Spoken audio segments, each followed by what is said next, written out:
that he was living a double life. 2 families, 2 lives, 2 households. I was the other woman.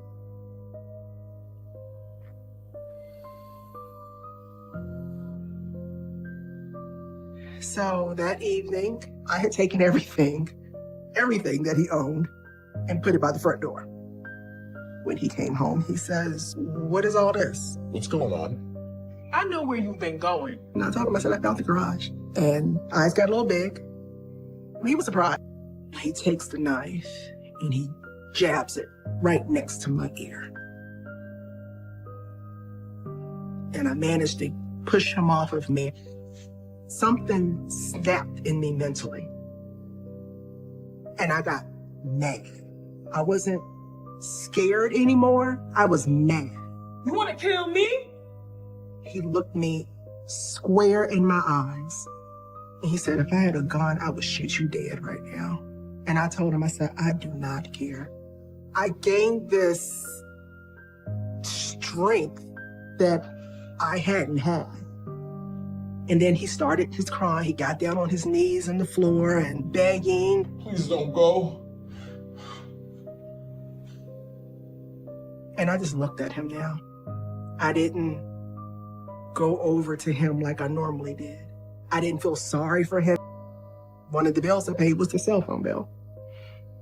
And when I went to pay the phone bill, saying a couple of numbers repetitively, one of the numbers that was repetitive was the wife's phone number.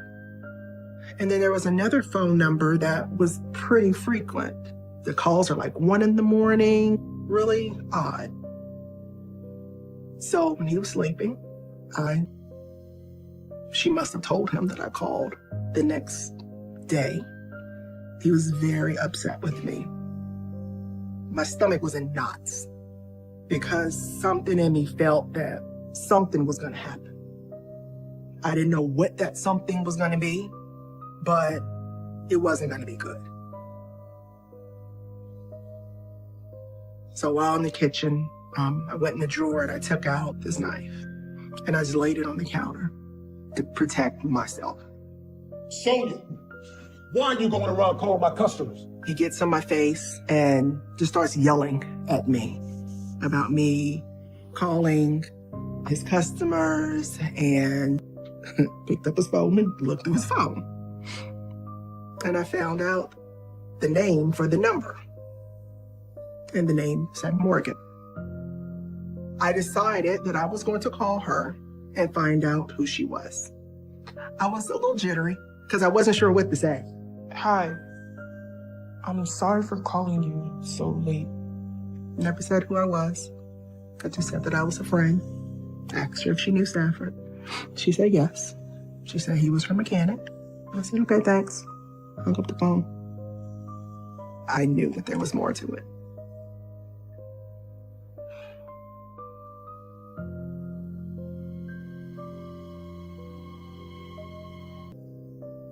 And I was like, okay, what is that? And why am I crying? A few minutes later, I get a phone call. And it's from a friend of mine, and he asked me if I had seen the news. And he says, Staff got in an accident, and they think he's dead. What? The news is saying he had also killed 2 other people. There was a girlfriend that had been found dead. And I said, was the girl? It's not my business. You got no damn right calling people asking about me. And he sees the knife sitting on the counter. And he was like, oh, so what you want? You gonna try to stab me? And he started hitting me in my body. He hit me in my face. I am trying to protect, my head and my face. And he just kept hitting me. And I end up falling onto the ground. So he's now over top of me on the floor. And I'm telling him to get off of me, trying to get him off of me. His eyes were filled with hate. And he said, I should stab you. Stop her! No! This particular highway I was on was backed up. I'm like, why is this highway backed up? As I got closer, I looked over and there was a car that was in the middle of the highway. And pretty much the whole front was gone. And I remember I just started praying. I started crying. And I got this just weird feeling that just came over my whole body. Anymore, I didn't care. I was done.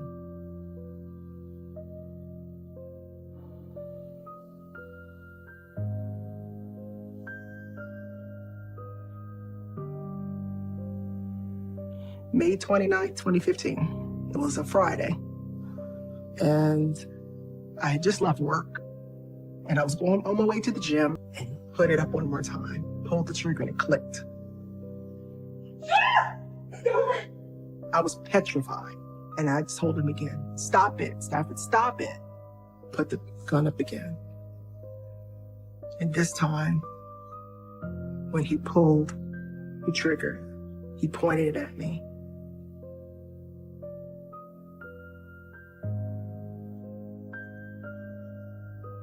I couldn't believe that we were at this point. This is not happening right now. This cannot be happening. And I ran down the hall and the gun went off. I was like, oh my God. I came back down the hall and I peeked in the room and he was still sitting there on the side of the bed. And I looked up in the ceiling right above my head and the bullet was lodged in the ceiling. And I said, you tried to shoot me. You almost killed me. What the hell is wrong with you? And he just sat there and cried. Morgan. And he said, yes.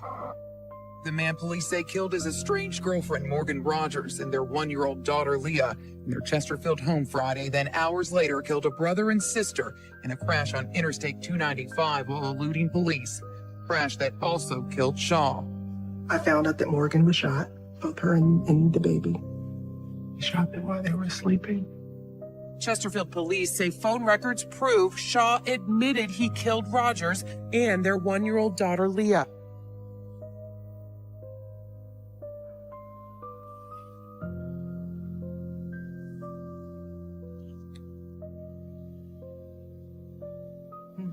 This was the crash site that I saw. I remember seeing it that day.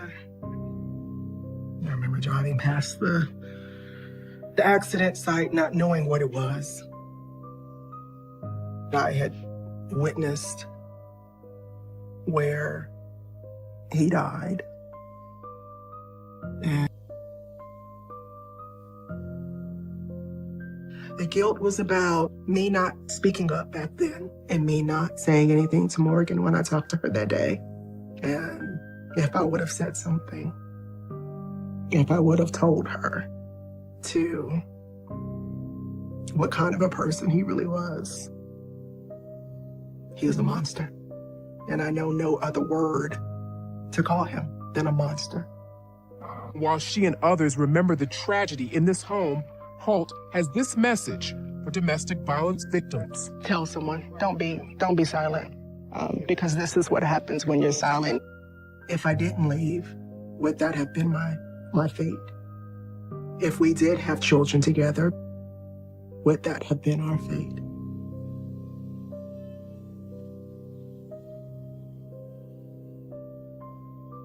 It became my personal mission to educate other women and girls about Field home. I had some survivor's guilt that I was still here.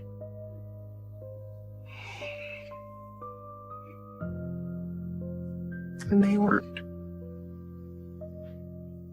It almost felt wrong for me to feel thankful for still living and for getting out. This very easily could have been me, and I think that's what's so hard for me, is because I've seen the end of a gun in his hand. I was diagnosed with an aggressive form of cancer, and ultimately I'm looking at not too much longer, to live. And if I want to say something, the time is now. I thought I might as well leave a voice for people to hear. And this is my voice that I wanted to add to the conversation.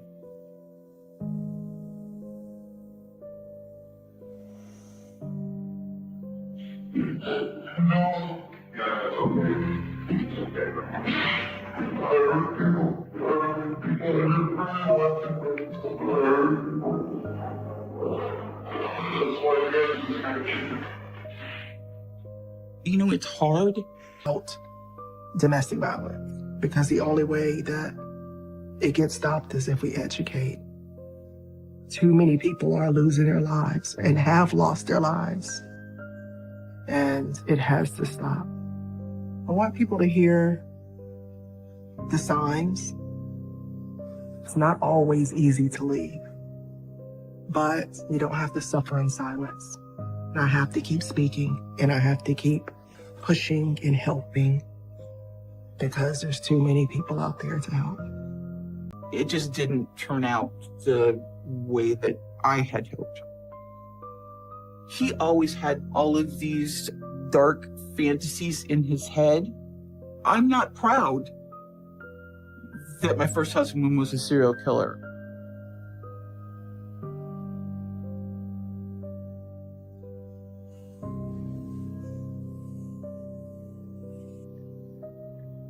We hadn't lived together before we got married.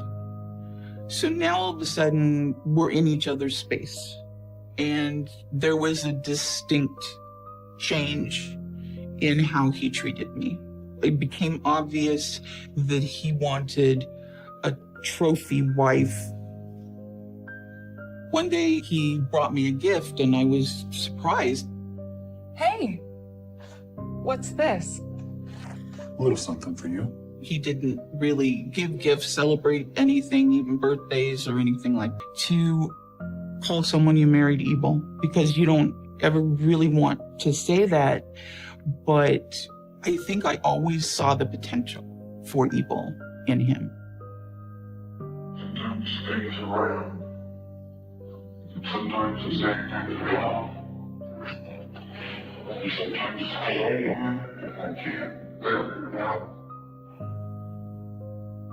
Maybe it wasn't a fully formed evil at the time, but it was definitely simmering in there. You came here to be that. And when I opened it up, it was a bikini, very skimpy. Oh. I could tell immediately what it was for. It was for show.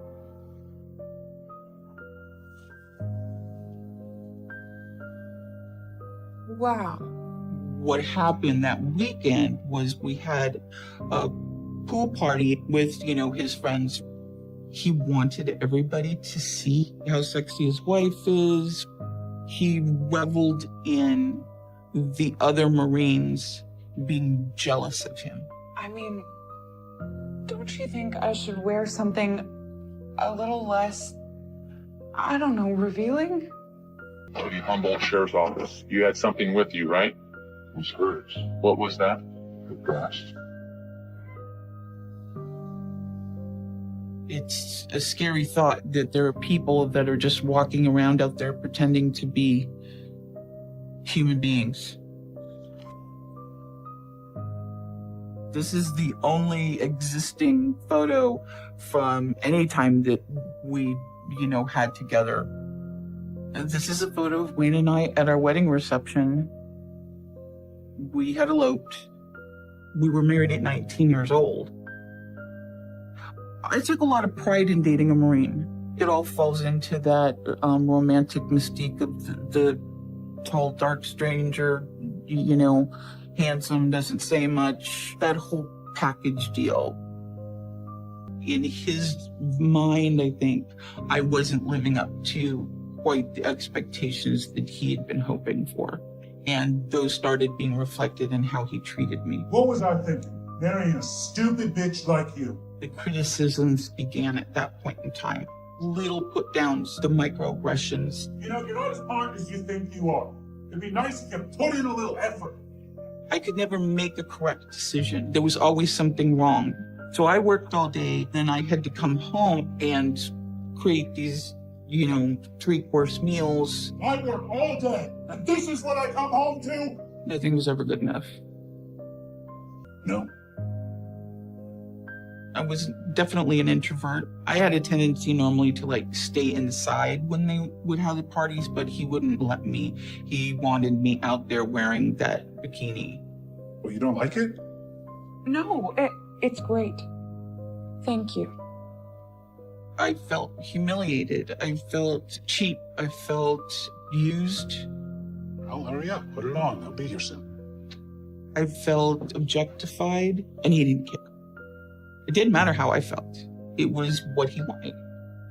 I was a possession. I was an object, a shiny object that he wanted to show off. But I got a gift, and I certainly wasn't going to tell him that I wasn't going to wear it or that I didn't like it, because that would result in him getting mad because I rejected a present that he finally gave. Stop, slow down. But me screaming at him was just making him drive faster. Please, Wayne, slow down. I don't understand. I was petrified. I was terrified of what he was doing and had no control over it and basically was at his mercy. Just slow down. I'm sorry. He got a sick glee out of me cowering. Stop, okay? You want me to stop? Fine. He was getting pleasure out of scaring me.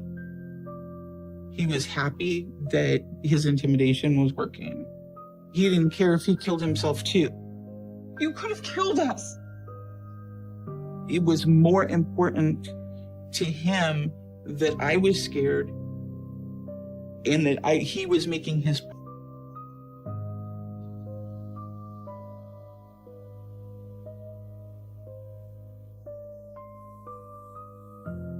It wasn't immediately a nightmare. That developed over a period of time.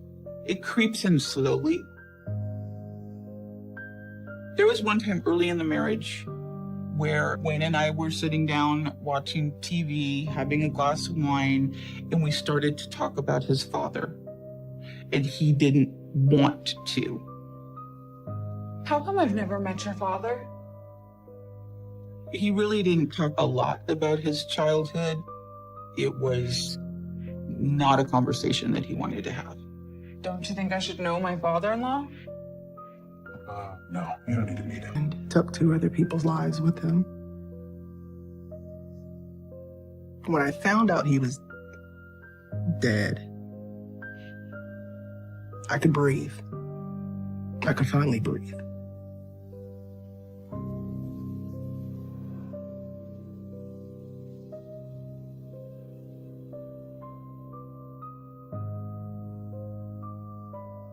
He was back living a double life again. He went back to his family, but was still seeing another woman on the side. That next day, me and some friends went to a vigil. Through prayers and tears, a community comes together, mourning the lives of Morgan Rogers and her 1-year-old baby Leah, murdered in their Chester. But I had only met his mother, so I kind of pressed the situation. Why don't you ever want to talk about him? Because I don't, okay? Let me just drop it. Every time I said another word, it just got him angrier and angrier and angrier.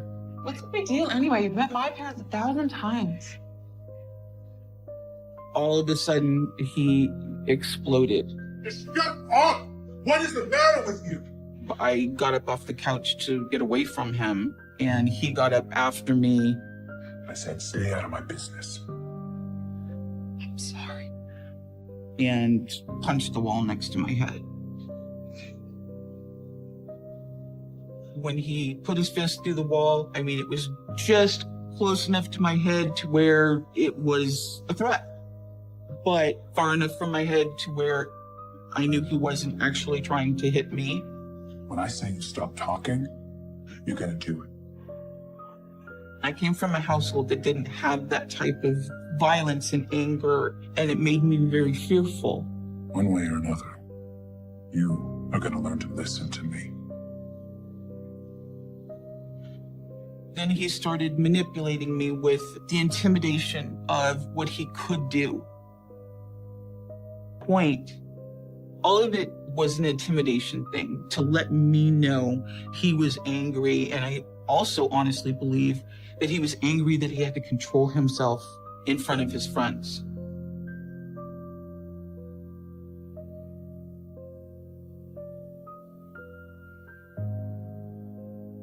You're such an idiot!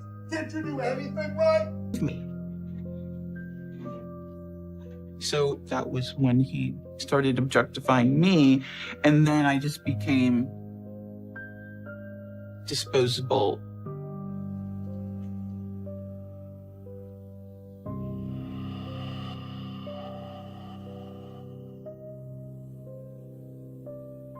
Every once in a while, Wayne and I would get together with his friends and go over to their house and play cards.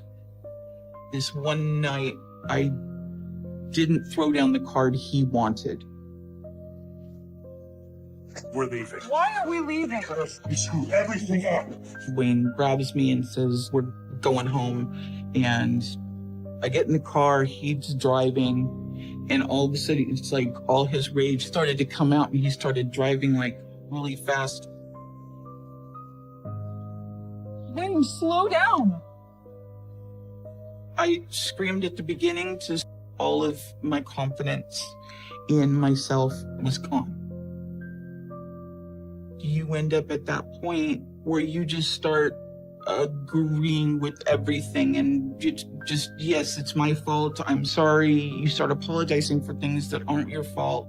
So I think there was already some warning signals, but I didn't want to communicate that to my parents because that would show that I had made a bad decision, and I wanted them to believe that, you know, everything was going great.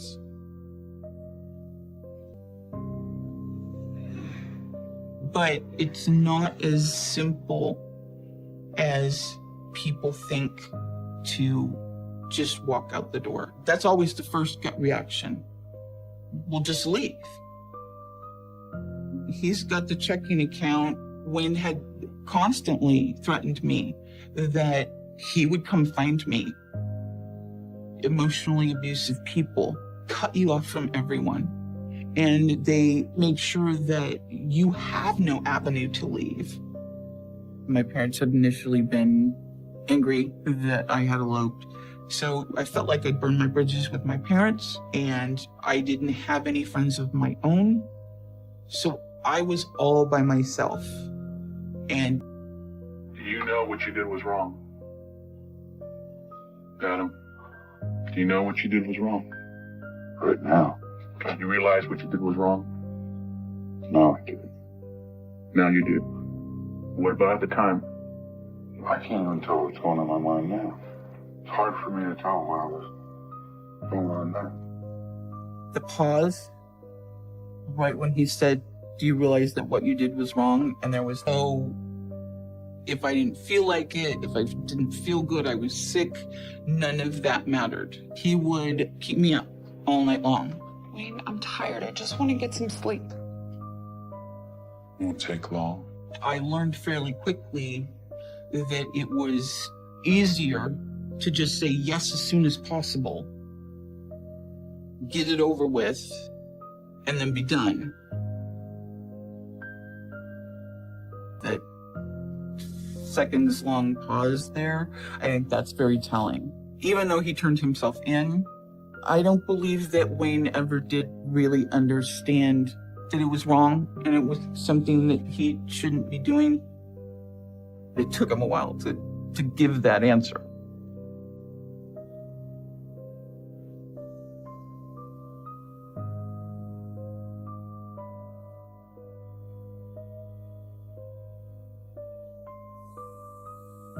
Wayne's whole goal in life was to have sex and to have it every single day at least once.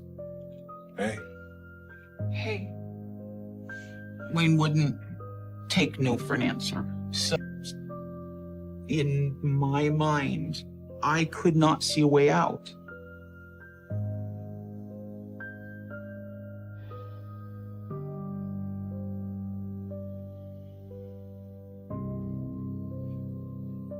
When I told Wayne I was pregnant, Wayne's initial reaction was definitely, you're getting rid of it. We're not having the baby. So Wayne put me in the car and forced me to go to the clinic to get an abortion. Before they take you in to have any kind of procedure, they do an interview with you. Take your time to answer these next few questions, okay?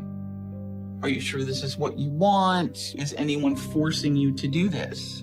And I actually turned to the girl and I asked her, I said, what if I said yes? I didn't even think about it as making love anymore. It was just like a chore that I had to do.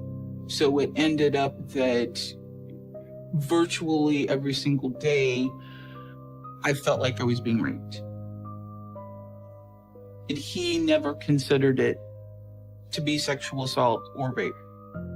He was just trying to get what was due him. But for me, it was degrading. I felt like I didn't know this person. I didn't want to be with this person. And she said we wouldn't do it. We just need to be sure that this is something you really want. And at that point, they kind of ended the interview. They told me to go think about it. And I came back out into the waiting room where he was waiting. And I told him what I had said. And at that point, he dragged me out of the office into the hallway and pushed me up against the wall. And told me in no uncertain terms that if I didn't walk out of there with an abortion today, that I shouldn't bother coming home. You were getting it done today. Got it. I still felt helpless. I still felt like I had no place to go. I was trapped. Then he said, go tell her. So I lost that line of communication with people who loved me because I never told them the truth. I kept what was starting to happen to myself. And that's when he started to become more and more extreme.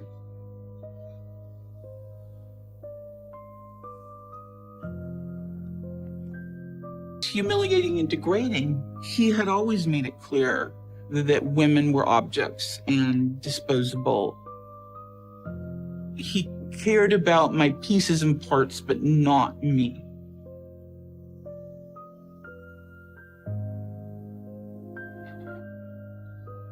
Why do you think this happened? Someone else. What do you think that is, Adam? Of course I knew. I knew it wouldn't be wrong with me. Kelly, have you heard from Wayne? No, I haven't seen him. And I said, no, why would I hear from Wayne? Well, if he calls, tell him to come back. It's not as bad as he thinks. Yeah, sure, I'll tell him. And now I'm sitting there all alone, waiting. Probably a couple hours passed. And Wayne calls. And he says, I need your help. I need you to come pick me up. What happened? I'm in trouble and the police are looking for me. That you're ready. The decision was plain. They didn't want to have a child with him. There was no way that I really wanted to bring his baby into the world. I went and spoke to the nurse again, and I ended up going through with the abortion.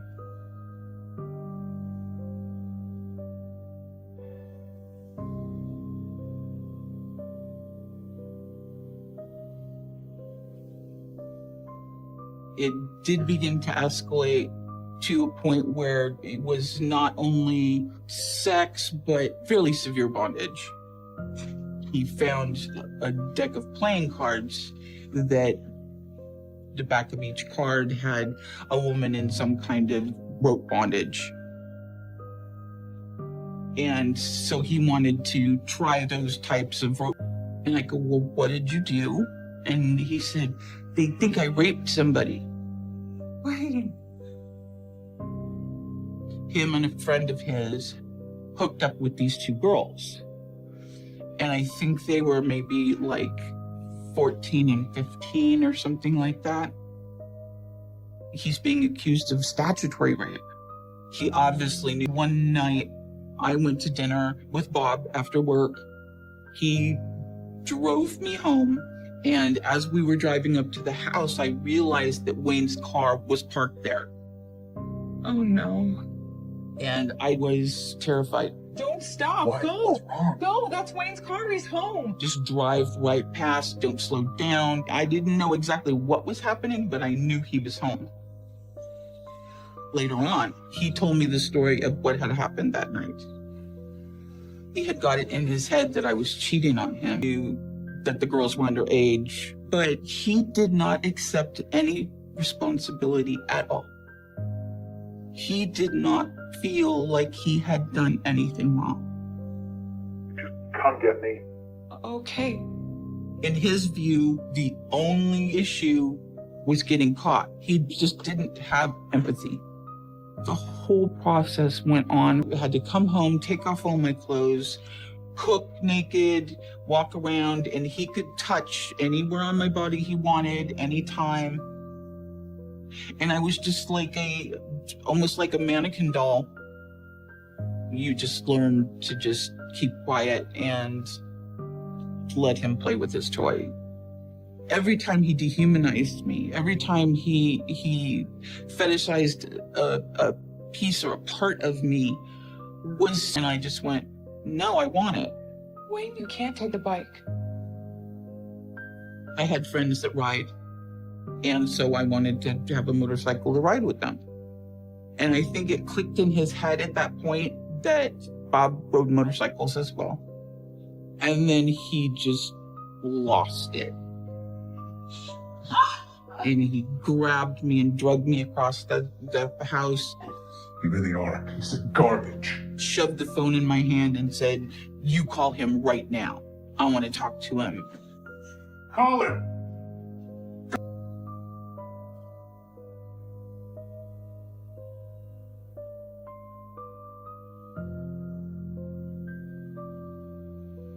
The Marine Corps had a bunch of cabins that they kept up in Big Bear.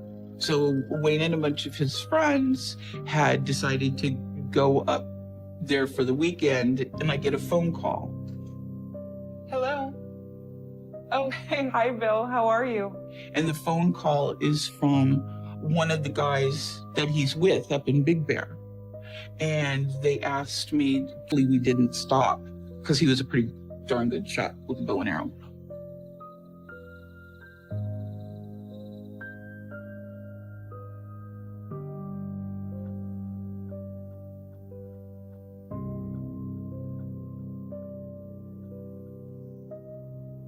I remember the morning vividly. He was watching TV and I was ironing his camis, and I just said, I can't do this anymore. Wayne, I can't take it anymore. Excuse me? I can't. And he had taken his compound bow and hid in the bushes outside of the house, waiting for me to come home. He waited out there like 3 hours, hunkered down in his camis. I definitely believe that if I'd gotten out of the car and Bob had gotten out of the car, even to just walk me to the door, that he would have shot him. Lucky for over a year, and then all of a sudden the charges were just dropped.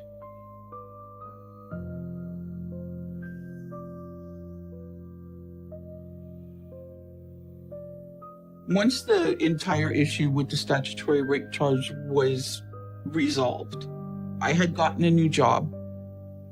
And I was starting to make friends. And I was starting to make male friends. While Wayne was staying on base, I took the opportunity to go out to dinner, to socialize, to feel free. And it felt good. Hey, thanks for driving me home. Are you kidding me? Too much? But it was very scary. See you soon. When Wayne hung up the phone, he reverted back to his normal angry self and said that he might as well use me one more time, and then he raped me. No! And then, when he was done, he told me to get dressed, and then we drove to the restaurant.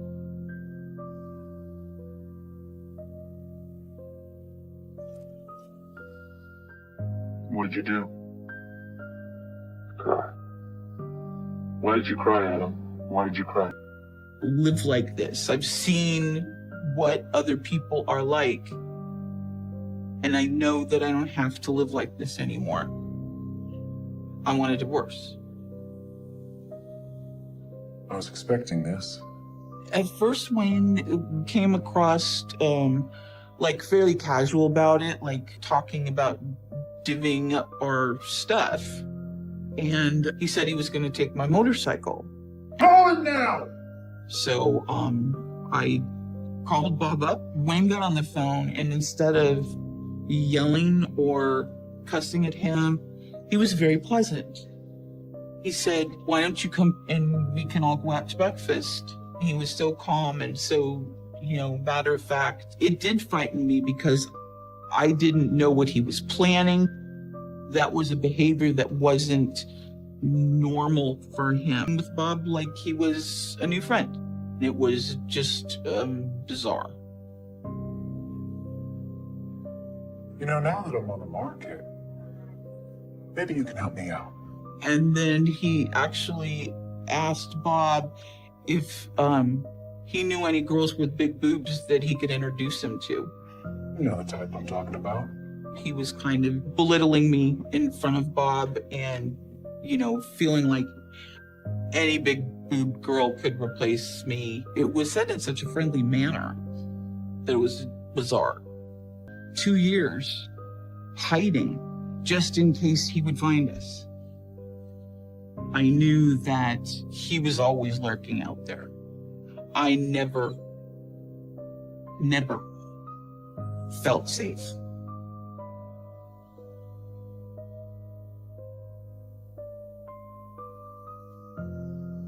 How many women do you think you've hurt? I'm getting confused. There's been a lot. There's been a lot of them. How many? A whole bunch. The trouble I'm some things are hard to remember. I picked up a lot of girls following me, but I didn't plan on hearing anything.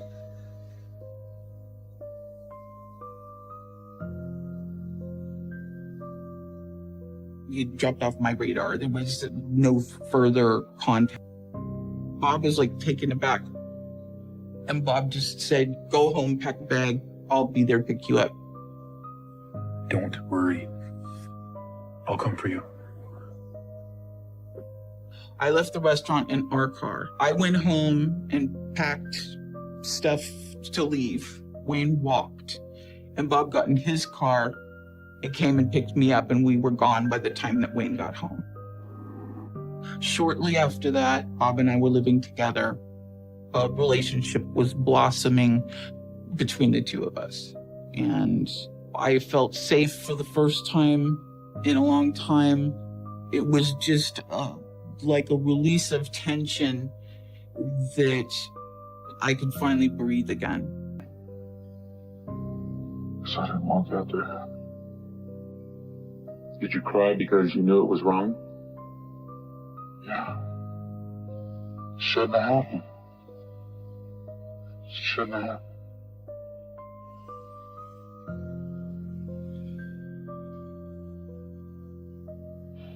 When we were in the restaurant, I was pretty much an emotional wreck. I didn't know what he would do. I was scared for Bob. I was scared for myself. Great, Bob, you made it. I think Bob knew when he saw me, and the look on my face and in my eyes, something had happened. I just wanted to tell you, we've decided to split up. Wayne was very cordial with Bob. He reverted to that personality that he had with Bob on the phone. He was just chatting bondage things on me. This is when his obsession with breasts became even more pronounced. Wayne had decided that he wanted to make molds of my boobs out of wax. So he melted down a whole bunch of wax and then made me dip my breasts into the bowl until they were covered with the hot wax. And then I had to sit there and let them cool. It was all about the objectification. It was all about what he wanted. He made a comment that if he could just take a sheet and cut out the holes around my boobs, he could just put the sheet over me, he would be just as satisfied.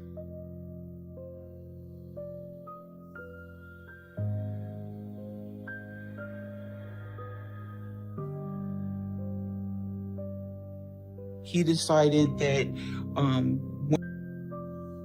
but I knew in my heart and in my brain that this wasn't the end of it.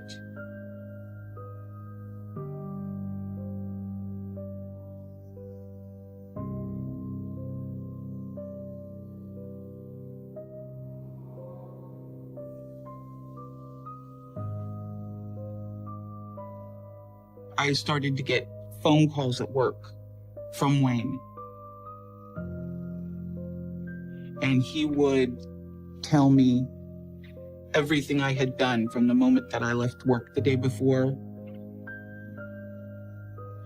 Every turn I made, every, grocery store I stopped at.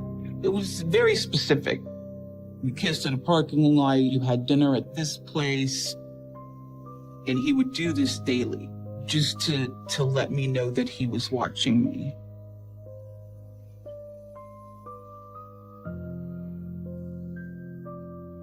And then that kind of escalated into me coming out to my car. He had written on the dust in my car, "I see you."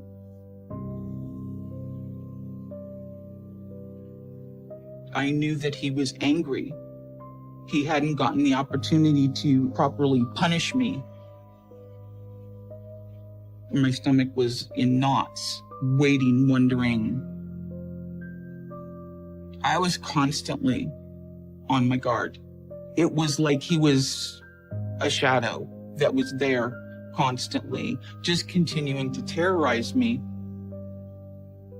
I still felt like something could happen at any moment, and I ended up being right.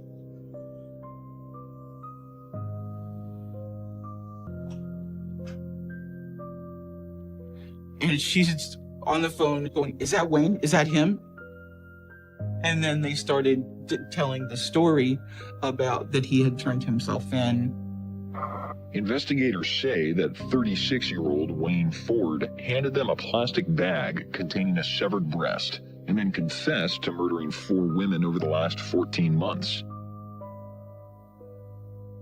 When I heard about the severed breast, obviously there was flashbacks to the breast bondage and the wax molds, and it made perfect sense. It was what he wanted. It was what he was after. And it was what he would want to keep.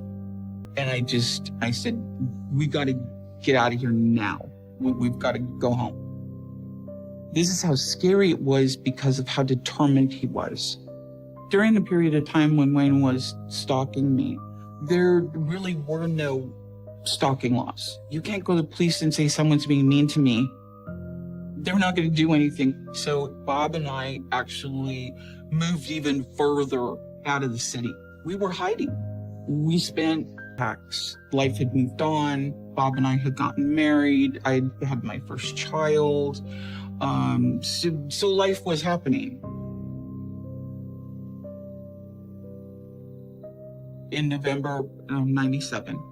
I get a phone call and my sister is on the phone and she said, turn on your TV and turn to channel 4. It was his trophy. Ford has so far admitted to killing an unidentified woman whose torso was found in this slough in Eureka, Patricia Ann Temez in Southern California, and Lynette White near Stockton. The minute that you hear something like that, you immediately think, oh my God, that could have been me.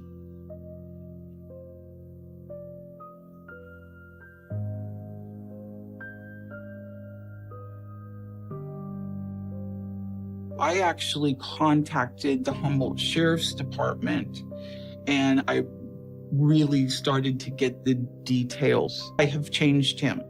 Had I done this, had I known that. But it's not my responsibility. I would hope that what I've said and what I'm saying might reach a woman in a similar situation and hopefully spur her to get help to get out. This is not the way that you're supposed to be treated. This is not the way that life is supposed to go. Yes. Why did you do that? I don't know that I planned it. What did you use to do that? So, I don't know. In essence, that was what he was doing when he made those wax molds. He was making a disembodied breast.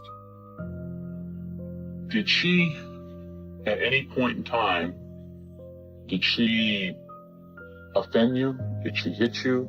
Did she do anything like that? Excellent. She was a nice person. He could have stopped after the first one, but he didn't. He kept doing it. He kept going out and picking up other girls. Other than Patricia, have you ever picked up any other women or something? He ended up being a truck driver. He was, traveling around in his truck and he'd go to one county, pick up a girl here. You mentioned you picked somebody up there. Is that right? Yes. She flagged me over. She was on the side of the road? I saw her from a distance. Leave her body someplace to go over to another spiral that he headed down after our divorce. It's a scary picture.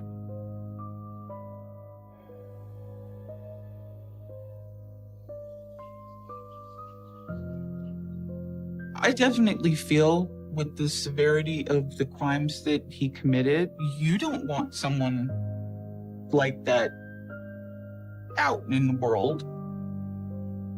And to be perfectly honest with you, in my view, there's no redemption for someone like that. He took her county stop at another truck stop. I'm going to show you a photograph, okay? You recognize her? Sure. Who is she? You don't know her name? No. Her name was Patricia. She was from that area. She did have a family that lived in the area. Something similar has happened. Yes. It's been a while. When we went to trial, the charges were serial murder of 4 victims. Even though he confessed to everything, he ended up pleading not guilty. I didn't mean to kill him.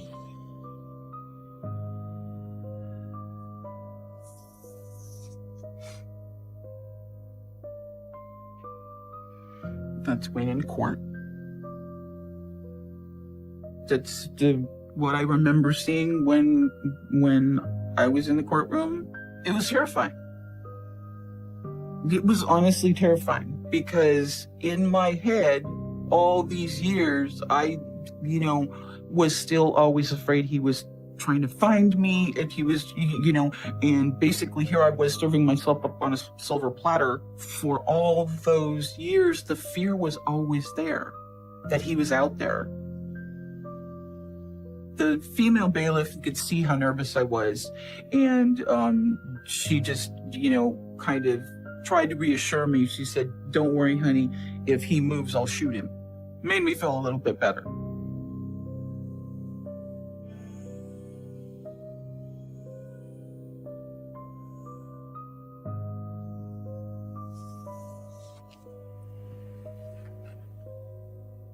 This is not the person that I married. It's an ugly version of the person that I married. The last time I'd seen him, he still looked like a Marine. I never envisioned the downwards 4 lives.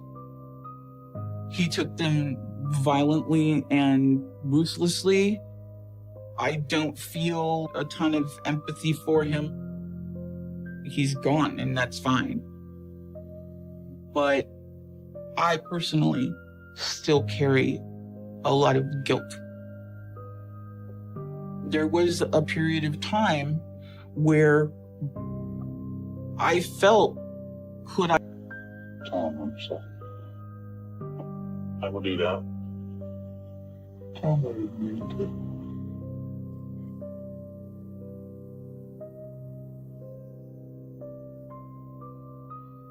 In his trailer where he had been living, they had found rendered fat in like a coffee can.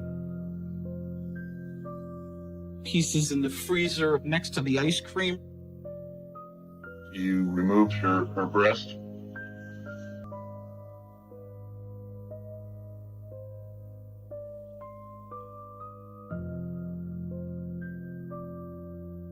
When I was finally able to get the money to file for divorce, I needed to get out of there because something was going to happen if I didn't protect myself.